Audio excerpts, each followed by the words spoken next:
आज की कहानी है दीपांशु तिवारी जी की, जो कि लखनऊ में ही रहते हैं। यह घटना उनके साथ एक जंगल में बीती थी। ये बताते हैं कि जब भी मैं उस घटना के बारे में सोचता हूँ तो मेरा दिल सहम सा जाता है। तो आइए बढ़ते हैं कहानी की ओर। ये बताते हैं एक दिन हम तीन दोस्त मिलकर कहीं घूमने का प्लान बना रहे थे। तब तक मेरे एक दोस्त ने बोला, जिसका नाम राज है, उसने कहा इससे अच्छा तुम लोग मेरे गाँव चलो, तमपुई रोड। तो हम लोगों ने बोला चलो ये भी ठीक है। वैसे बता दें कि यह गांव गोरखपुर के आगे ही पड़ता है। तभी हम दोनों दोस्तों ने बोला चलो वहीं घूम के आया जाएगा। तभी हम तीनों ने अपने अपने घर पर बता दिया कि हम तीनों दोस्त घूमने जा रहे हैं 2 दिन के लिए। फिर शाम होते होते तीनों दोस्त आलमबाग में मिले। वहीं से गोमती नगर जाने के लिए ऑटो पकड़ा। गोमती नगर पहुंचने के बाद देखा ट्रेन वहां पर पहले से ही खड़ी थी। तभी हम तीनों अपनी अपनी सीट पर जाकर बैठ गए और ट्रेन खुलने का इंतज़ार करने लगे। हालांकि 10 से 15 मिनट बाद ट्रेन भी खुल गई। हम लोग आपस में ही हंसी मजाक करने लगे। बात करते करते हम लोगों का सफ़र मज़े से कट रहा था। अचानक से ट्रेन झटका लेकर रुक जाती। तभी मेरा दोस्त गेट के पास खड़े होकर बाहर देखने लगता है। उसे लगा किसी ने ट्रेन की चैन खींच दी। फिर कुछ देर बाद ट्रेन वापस से अपनी रफ्तार पकड़ लेती है और हम तीनों दोस्त फिर साथ में बैठकर मूवी का मज़ा उठाने लगते हैं, जब तक रात के 12 बज जाते हैं। तभी मेरे दोनों दोस्तों ने बोला, भाई अब मैं सोने जा रहा हूँ। तो मैंने कहा जाओ जाओ सो जाओ, जाकर यहाँ सोने ही तो आए थे। पर वह मेरी बात पे ज़्यादा ना गौर करते हुए वह सोने चले जाते हैं। कुछ देर बाद मैं मूवी देख ही रहा था, तभी अचानक से सामने से एक लड़की चली आ रही थी और वह मुझसे पूछने लगी कि मैं आपके बगल में क्या बैठ सकती हूँ। तो मैंने भी उसे मना नहीं किया, पर उसकी आंखें इतनी प्यारी थी कि मन मेरा कर रहा था उसी आंखों में उसके डूब जाऊं। और इतनी प्यारी लड़की अगर बगल में बैठी है तो बोले बगैर रहा भी नहीं जाता। तभी मैंने बातों ही बातों में पूछा कि आपका नाम क्या है। तो उसने अपना नाम नैन्सी बताया। मैंने पूछा कि आप कहाँ तक जा रही हैं और अकेले ही सफ़र कर रही हैं क्या। तो उसने अपना जवाब हाँ में ही दिया। बातें करते करते उसने मेरा भी नाम पूछा। मैंने भी अपना नाम दीपांशु तिवारी बताया। पर कुछ देर बाद फिर से ट्रेन झटका लेकर रुक जाती है। तब वह लड़की खड़े होकर गेट के पास बाहर का नज़ारा देखने लगती। अच्छा, मैं भी मन ही मन बस यही कहे जा रहा था, हे भगवान, ये दोनों शैतान ऊपर जो सो रहे हैं यह कहीं उठ न जाए और कबाब में हड्डी बन जाए। पर वह दोनों गहरी नींद में सो ही रहे थे। अब कुछ देर बाद ट्रेन चलने के लिए हॉर्न देने लगी, पर वह लड़की अभी भी अपनी सीट पर नहीं आई थी।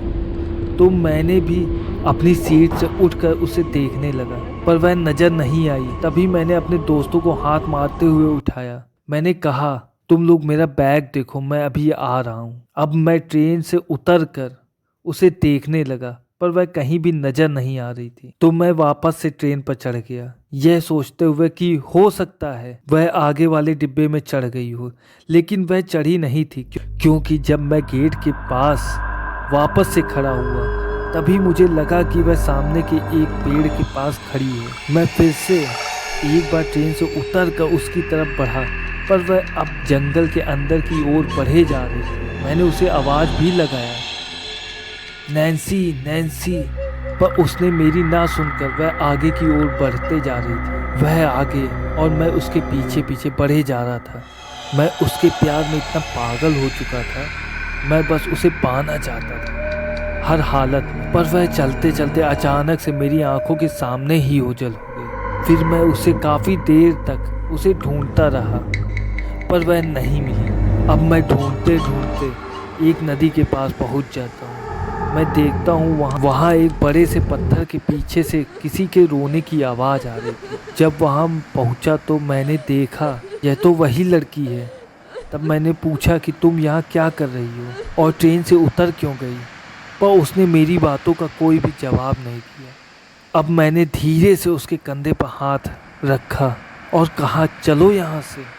तो वह खड़ी होकर गले से लिपट कर रोने लगी और कहने लगी मैं यहीं रहती हूँ, वो देखो सामने मेरी झोपड़ी बनी है। पर जब मैं वहाँ आया था तब वहाँ कोई भी झोपड़ी नहीं थी, पर इन सबको नज़रअंदाज करते हुए मैं उसके साथ उस झोपड़ी में चला गया।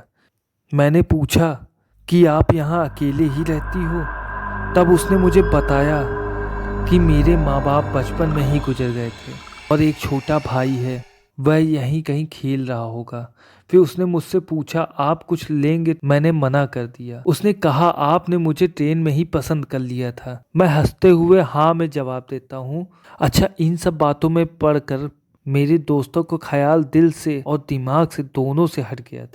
तभी उसने मेरी हाथ पर हाथ रखते हुए बोलती है, इतने दूर क्यों बैठे हो, जरा पास आ जाओ ना। मैं उसके और करीब बैठ गया। तभी अचानक से उसका भाई आ गया और उसके हाथ में कुछ लाल रंग का कपड़ा टाइप का था। वह मेरे पास आकर बोला, एक और शिकार। मैंने बोला, मैं कुछ समझा नहीं, पर वह हंसने लगा और वह लड़की भी हंसने लगी। इतने में ही दोनों का चेहरा बदलने लगता है और वह अपने शैतानी रूप में आ जाते हैं। यह सब देख के मेरे तो होश उड़ गए। जैसे ही मैंने उस झोपड़ी से निकलने की कोशिश की तो उस लड़के ने मेरे दोनों पैर पकड़ लिए और इतनी मजबूती से पकड़ा था कि मैं हिल भी नहीं पाया। पर फिर भी मैं बजरंग बली का नाम लेते हुए बस अपने पैर उससे छुड़ाने की कोशिश करते जा रहा था। इतने में ही वह लड़की खड़ी होकर मेरे पास आने लगी और मेरे दोनों हाथों को कस कर पकड़ लिया। अब मैं करूं तो भी क्या करूं, क्योंकि मैं पूरी तरह से उनकी टक्कर में था और मेरी हालत भी खराब होते जा रही थी। जैसे ही उन दोनों ने मुझे हल्का सा ढीला करके अंदर ले जाने की कोशिश की,